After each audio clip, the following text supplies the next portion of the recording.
que integra o programa de cátedras Fundeb e Arte, a partir do qual, com a iniciativa da professora Maricela, nós tivemos o privilégio, nós temos o privilégio de ter entre nós a professora Antônia Pinelli, que nos aponta brilhantemente caminhos de investigação para uma história da arte efetivamente global e transdisciplinar. E é por isso mesmo que eu agradeço duplamente a professora Maricela, a colega querida, e o Instituto de Estudos Avançados Transdisciplinares, primeiramente por essa oportunidade que nos foi dada de conhecer, ouvir, conversar, discutir com o professor Pinelli, e também, é claro, pelo convite que me oferece a possibilidade de apresentar um diálogo estabelecido entre edição, colecionismo, literatura e encadernação, um tema ao qual eu tenho me dedicado nos últimos anos e que hoje aqui, com a Biblioteca Multiforme, se expressa através de um estudo sobre as práticas fundadas na justaposição e na sobreposição de objetos, textos, contextos diversos, concretizando uma vontade de excesso e de controle de excesso que aparece, que se concretiza na própria biblioteca. Então, para apresentar a maneira como essa justaposição, ao mesmo tempo excessiva e finita, ganha realidade material, social e literária, nós vamos ver como o livro e a biblioteca assumem suas formas dentro de uma tensão muito antiga, mas que é totalmente reativada no século XIX. E essa tensão é traduzida pelas oposições conteúdo e forma, ler e ver, ver e tocar, agir e possuir, que de Sêneca a Charles Nodier gerou inúmeros estereótipos. Ela aparece de uma maneira privilegiada no século XIX, através da oposição dada entre o livro legível, onde a sabedoria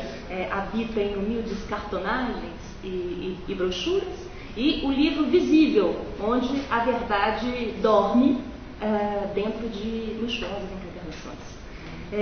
E o que me interessa aqui particularmente hoje é o fato dessa oposição ganhar um espaço que é inédito e um confronto entre a edição industrial para o vasto público, que se concretiza nesse momento na França também, e a bibliofilia triunfante, que formaliza no mesmo momento, e textualmente, inclusive, nós vamos ver alguns exemplos, essas novas regras da composição da coleção de livros. E nós vamos ver que, contraditoriamente, esse excessivo se desenvolve nessas duas instâncias a partir da noção de singularidade, de unicidade, mas sobretudo de distinção, ou seja, a democracia das belas letras promulgada pela edição industrial e o absolutismo da raridade ostentado por essa alta bibliofilia se apropriam de diferentes maneiras de composição da coleção de objetos para afirmarem então o quê? A ilusão prosaica da singularidade, no caso da edição industrial, ou então a afirmação altiva do particular, do sublime e do único. Concretamente, isso quer dizer o quê? Que esses objetos variados, como a página impressa, o manuscrito autógrafo, o revestimento de uma encadernação, um belô do esteta, um brasão de família, o documento do filólogo, eles adquirem o mesmo estatuto no interior dessa biblioteca. Ou melhor, esses elementos que compõem o livro, que vai se desdobrar nessa visualidade da biblioteca, eles adquirem eles mesmos o estatuto de bibelôs, objetos supostamente raros e curiosos aos olhos dos leitores estetas, que agora também são artistas nesse jogo, nessa arte de justaposição, de sobreposição de objetos, sejam eles iniciados ou profundos. Então, em um primeiro momento, eu gostaria de discutir algumas práticas do colecionismo incitado e subvertido pela edição, de grande difusão, e em seguida analisar a maneira como a biblioteca, com seus textos, suas formas, suas cores, afirma essa distinção e, mais que isso, os seus modos de hierarquização do saber, ao fazer de cada livro uma representação que é ao mesmo tempo plástica e literária, mas sobretudo individual e intransferível da leitura. Vamos então começar identificando as práticas do mundo editorial. E para que isso faça sentido, é preciso lembrar que no século XIX as noções de coleção de livros, de biblioteca e de livraria se sobrepõem e não correspondem exatamente aos significados que nós hoje atribuímos. Quanto à livraria, que no século XIX ainda poderia significar um local de saber e de acúmulo, de salvaguarda dos livros, é preciso ter em mente que o sistema de difusão e de venda do livro, ainda herdeiro do antigo regime de produção, se apoiava na circulação de catálogos de editores e não no ato que nos é familiar hoje de entrar em uma loja, livraria, escolher livros e comprá-los. Então, e são exatamente esses catálogos que nos permitem hoje identificar algumas dessas práticas. Já a biblioteca, do ponto de vista editorial, ela pode se traduzir pela noção de edição, de coleção editorial, série de livros comercializadas pelos editores, que tinham muitas vezes a sua identidade e a sua pretensa coerência textual vinculada diretamente à escolha dos títulos, dos formatos, dos elementos materiais, mas sobretudo da hierarquia de preços. Como nós vemos muito claramente nas célebres coleções e bibliotecas do editor Louis Hachette, o grande ícone do capitalismo editorial europeu, que atuou fortemente, inclusive, no estabelecimento do próprio cânone da literatura universal. E eu trouxe aqui alguns anúncios de 4 coleções, com suas identidades visuais correspondentes para a gente tentar compreender um pouco. Vocês estão vendo aí a Bibliothèque Variée, que é composta por uma grande miscelânea de formas e de títulos, num programa que compreende história, geografia, autores gregos e latinos, literatura francesa, literatura estrangeira, ciências, autores contemporâneos, belas artes. A Biblioteca des Merveilles, dedicada à divulgação das ciências e das belas artes, com títulos como As Maravilhas da Escultura, que aliás é esse que está sendo exaltado nesse anúncio do catálogo composto pela gravura célebre do grupo Laocoonte, enfim, depois da volta para a Itália e antes da reconstituição do braço, enfim, mas faz ainda inúmeros outros títulos: Os Caminhos de Ferro, As Metamorfoses do Inseto, As Praias da França, A Vida dos Planetas, grandes pintores da Renascença, enfim, todos os títulos que, sob essa chancela da ciência e das belas artes, aparecem sempre encadernados nessa percalina azul dourada com placa especial concebida para a coleção e marcando com isso, claro, uma identidade visual muito forte. A mesma prática foi também empregada em uma coleção que vocês certamente conhecem e que talvez seja a mais conhecida coleção europeia de todos os tempos, a Bibliothèque Rose, que é citada por muitos escritores, inclusive foi tema de Freud em um texto dedicado à perversão infantil. Enfim, a coleção toca, eu acho, todas as gerações que conviveram com a Condessa de Sevilha, com os desastres de Sofia, e eu acho que tem representantes dessas gerações aqui, com certeza. Enfim, a série ela é dedicada ao público infanto-juvenil e se imortaliza com essa percalina vermelha, num longo percurso de difusão que vai de 1856 a 1959, mais de 100 anos de produção, com essas placas douradas, então, que são capazes de integrar toda a variedade de títulos. E, finalmente, não poderia deixar de citar a Bibliothèque des Chemins de Fer. Existem outras, mas escolhi 4, as mais representativas. Coleção formada por 500 títulos e que vai revolucionar também o processo de difusão do livro, agora com as famosas bibliotecas de garra, as bibliotecas, as livrarias, os pequenos quiosques que estão nas estações, e que apresentam também, a partir de uma mesma visualidade, que evoca todo o imaginário do luxo, livros vendidos a 50 centavos, submetidos, textos diversos, que vão de guias e itinerários, junto com Michelet, Dante, Cervantes, e livros infantis e manuais escolares, e sempre submetidos a esse programa do brasão. Então, essa multiplicação de textualidade e de materialidade ganha mais força quando nós nos lembramos que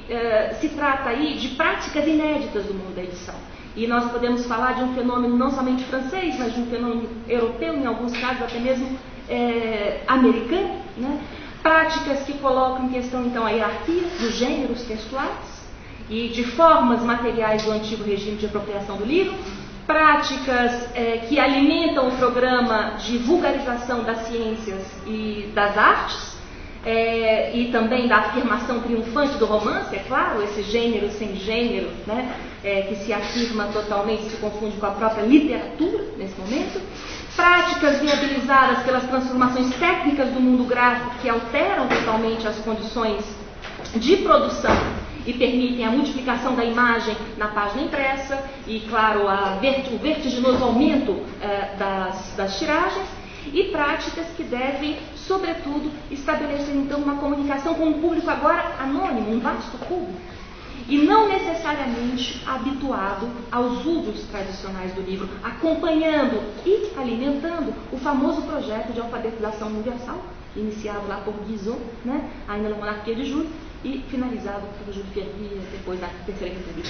Enfim, essa grande solução apresentada então pelos editores para alcançar esse maior público possível foi a fragmentação dos horizontes de difusão, fazendo com que uma única obra, um único título pudesse integrar coleções diversas, com preços que poderiam variar de 1 a 100 de acordo com o tratamento editorial material oferecido. Com isso, além dessa fragmentação do público para o qual as coleções eram dirigidas, a presença de materiais de aparência nobre, pelo menos aparência, cores e ornamentos diversos, inclusive armas e brasões, como vocês podem ver aí, em coleções modestas e populares, vendidas como pechincha, mas colecionadas como bibelô, como souvenir, desregula totalmente as normas tradicionais da constituição de uma biblioteca que atribuía, então, a cada livro uma veste própria para a sua condição. Então, a partir de agora, o que acontece? É possível integrar Horácio e Berceau, Heródoto e Madame de Staël, Dante e Condesse de Seguir, com os manuais escolares. Todos esses estavam aptos a usar as mesmas vestes, a conviver em uma mesma coleção, partilhando lado a lado um local da biblioteca, seja essa biblioteca um projeto editorial, como a gente vê aí, seja também um local de acúmulo de conhecimento, saber e, claro, agora de entretenimento, sem dúvida nenhuma. A biblioteca, então, ela é multiforme em muitos sentidos. Mas vamos ver como um outro editor, dessa vez um grande ícone da edição romântica, coloca em prática essas suas táticas desviantes de um certo, digamos, colecionismo para todos, né? E eu vou partir de um documento exemplar, o catálogo da livraria Thiocomer, de 1844, com um anúncio sobre as diferentes modalidades de encadernação. Vou fazer aqui uma tradução dos 2 últimos parágrafos, quem quiser acompanhar, de um texto que é muito saboroso e, sobretudo, muito interessante para dar continuidade a essa noção. Sob a nossa direção, a joalheria dos livros transformou-se em uma necessidade. Nós contamos com a contribuição dos grandes talentos do nosso tempo, e eles realizaram os mais ricos livros, os mais brilhantes que jamais foram vistos. Nós nos encarregamos ainda da apresentação de bibliotecas particulares e oferecemos, assim, os cuidados necessários ao acondicionamento de livros preciosos que nos são confiados, adicionando gravuras de primeira qualidade, vinhetas coloridas feitas pelos mais importantes artistas. Nós podemos ainda renovar gravuras antigas, manchadas ou tiradas em pequeno formato. Então, como vocês podem ver aí, além da atenção dada à encadernação, que agora são joias que se transformam em joias, que se afirmam como uma necessidade desse programa editorial, e eu trouxe aqui algumas encadernações para vocês constatarem a maneira como esse brilho, né, apregoado pelo editor se concretiza. Ele oferece também, e para um vasto público, a possibilidade de levar a mesma visualidade promovida pelo seu repertório ornamental a bibliotecas privadas que já haviam sido formadas, encarregando-se, por exemplo, de inserir desenhos, imagens, gravuras, florões em volumes que já haviam sido formados em outras bibliotecas. O mesmo catálogo,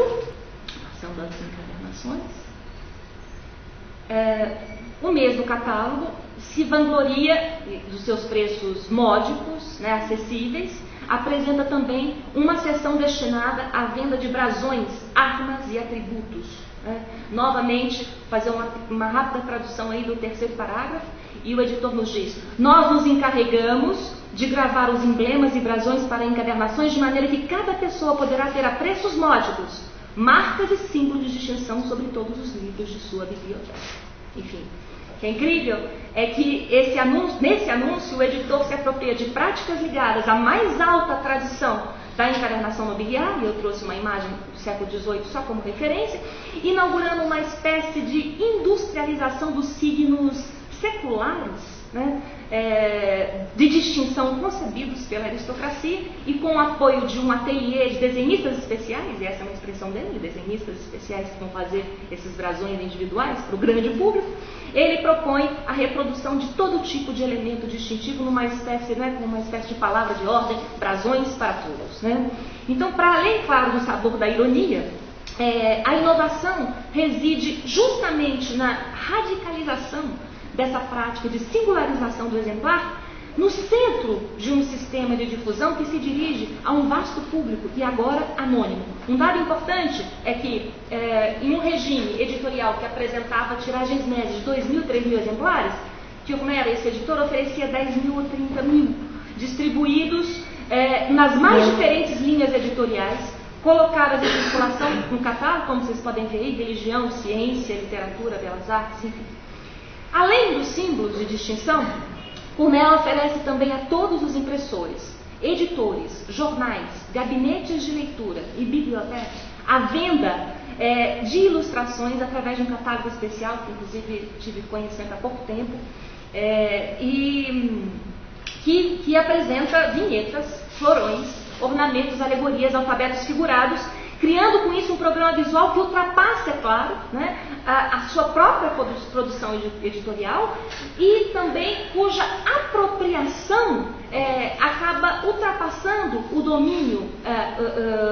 francês, chegando até as Américas.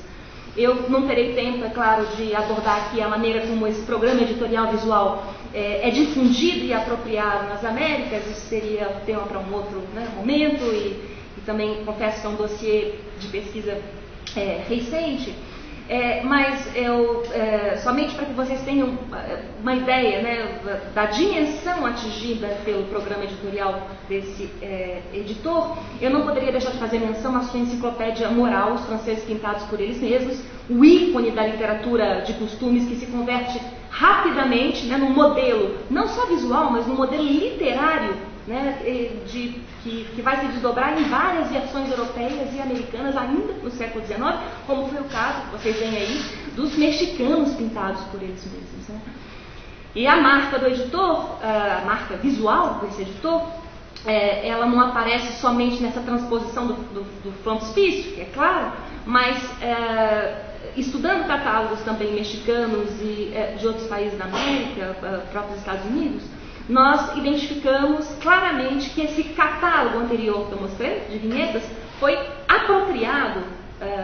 no século XIX por vários países americanos. Mas vamos agora, enfim, já caminhando para um fim, para um outro espaço de formação da coleção, onde uma nova bibliofilia, que se opõe radicalmente a essa contraditória singularização em série, vamos dizer assim, né, do exemplar proposta pela edição, e cria regras de constituição de uma biblioteca, se valendo também dos mesmos dispositivos de justaposição de objetos, mas, claro, para afirmar agora algo muito diferente, né, para afirmar o percurso intelectual, criativo e verdadeiramente único do colecionador. Então, além de se diferenciar desse colecionismo para todos, esse novo bibliófilo desejava também criar um equilíbrio em torno dessa antiga oposição que, como eu já disse, assombrava os colecionadores. Uma oposição que confronta os bibliófilos amantes da forma e do luxo, os apelidados bibliômanos, né, e os estudiosos amantes das letras. Oposição entre o luxo dos livros associado à frivolidade e a simplicidade estoica das formas associada à verdadeira erudição. E esse foi um verdadeiro debate de atualidade nas letras francesas, que invadiu diferentes locais de manifestação da cultura, indo da mais alta literatura até os balcões das exposições universais. A gente pode se lembrar aqui do famoso conto de Flaubert, o Bibliomania, no qual a personagem,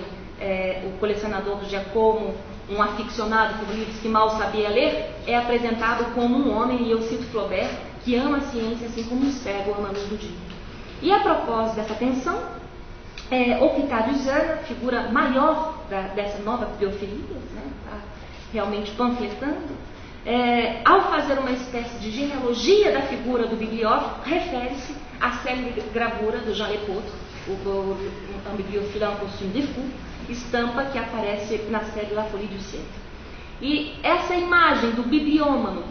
travestido, né, em bufão, bobo da corte, diante de uma biblioteca luxuosa, torna-se rapidamente, e claro de forma crítica, o símbolo desse colecionismo fundado na simples prerrogativa do luxo e da aparência exterior, sem uma coerência pessoal e textual capaz de assinalar o percurso do colecionador. E a gravura traz muito bem o mesmo estereótipo reafirmado por La Bruyère alguns anos depois, quando, ao caracterizar a imagem do colecionador curioso, que nada lê, concebe no capítulo da moda,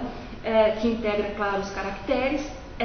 a imagem da biblioteca Courtoume, né, monocromática, composta por belas encadernações que exalam o odor do marrocã, do couro preto, como uma câmara funesta. A biblioteca monocromática vai ser, inclusive,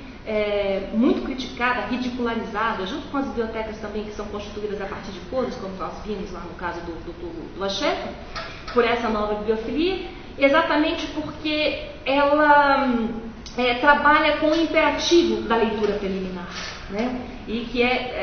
uma leitura que não é necessariamente erudita, mas que tem que ser criativa e sensível. Então, isso impede, claro, qualquer possibilidade de classificação anterior. Mas, contrariamente a essa câmara funesta,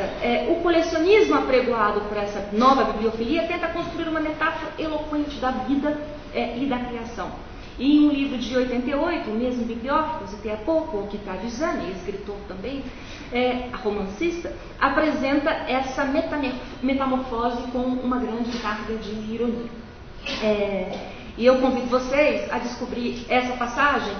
que pode ser realmente confrontada como se fosse uma imagem, né, a essa fantástica gravura do Granville, de 1842, que traz a caricatura do bibliômano,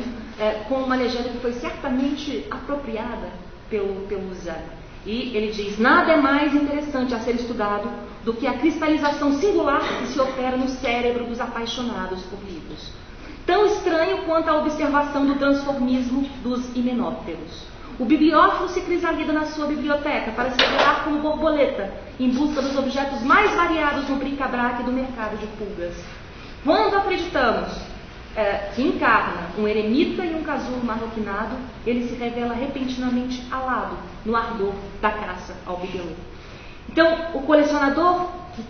que agora coincide com a figura do flaneur e do dandy, se metamorfoseia em borboleta na sua biblioteca para revelar, então, uma concepção ativa da formação de uma coleção, né? Totalmente oposta ao modelo anterior.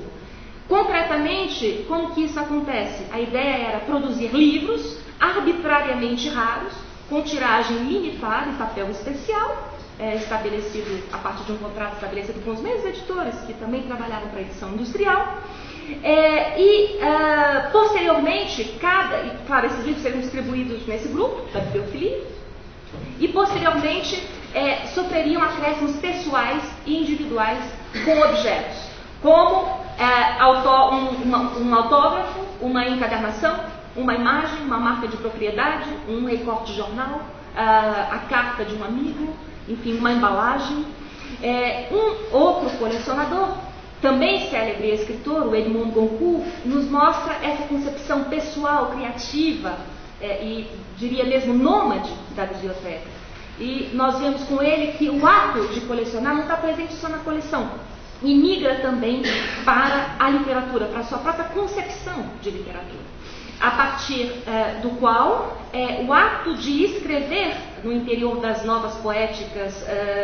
associadas aos romantismos, realismos, naturalismos, é claramente comparado com o ato de coletar percepções e observações, enfim, de colecionar. Isso aparece de diversas maneiras na obra desse autor em inúmeros livros, mas a maneira mais emblemática, a meu ver, é o livro La Maison d'un Artiste, de 1880, no qual o Goncourt apresenta um itinerário artístico e literário da sua própria casa, do vestíbulo ao jardim, passando, é claro, pela biblioteca, que também carrega coleções de objetos orientais e a famosa coleção de gravuras, que ele também tinha, e cada cômodo ocupa uma função artística e literária muito forte, como vocês podem ver aí nessa belíssima imagem do Dornay, né? Nesse itinerário, que também descreve as deambulações que deram forma a essa biblioteca multiforme, né? O Goncourt, isso é muito interessante, ele afirma a sua vontade de transformar os seus livros em bibelôs dignos de leilões futuros. E a expressão é do autor. Criando, então, encadernações únicas, que não são necessariamente luxuosas, mas que, integrando gravuras, autógrafos, manuscritos, recortes de jornais, se transformam em objetos singulares, né? E o curioso é que os votos do autor, do romancista, do grande escritor Edmond Goncourt, esses votos se concretizam quando a sua biblioteca vai à venda em um leilão executado pelo famoso Hotel Drouot, um ano depois da sua morte, em 1997. Esse, inclusive, é o livro editado, o catálogo da biblioteca, que vai ser vendido. E a biblioteca vai ser, então, toda fragmentada, e uma grande diversidade de objetos raros e curiosos que ainda hoje fazem a alegria dos colecionadores e em leilões de todo o mundo, como nós podemos acompanhar, inclusive semanalmente, nos catálogos da Sotheby's. A mesma percepção, a partir da qual a vida mesmo é a coleção, né? E que levou Goncourt a transformar a sua casa em um livro, aparece muito bem traduzida também no seu diário íntimo. E eu trouxe essa passagem que pode ser confrontada com um dos resultados, finalmente, materiais dessa percepção apresentada sob a forma de uma encadernação. E ele diz: Meunier, que é um grande encadernador do final do século, entregou-me hoje algumas encadernações confeccionadas com sedas antigas que recolhi à torta e à direita.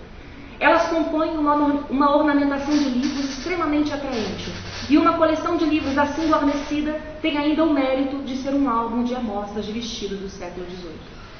E em seguida, minha existência foi inteiramente dedicada à busca de uma decoração original dos ambientes da minha vida. Um dia era isto, outro dia era aquilo. A semana passada foi das sedas dos vestidos usados por mulheres do século XVIII, mas para com elas fazer guardas de livros. E sempre, sempre, as pequenas invenções, nunca antes imaginadas, e nessas coisas inferiores desprezadas